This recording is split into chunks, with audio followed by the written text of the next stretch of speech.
பிரம்மனும் இந்திரனும் மனதில் பொறாமை கொள்ள,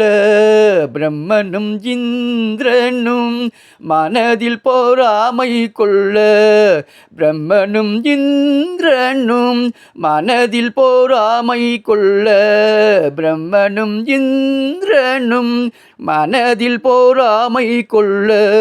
ஊரலில் கட்டி வாய்ப்பொத்தி கெஞ்ச வைத்தாய் கண்ணனை, ஊரலில் கட்டி வாய்ப்பொத்தி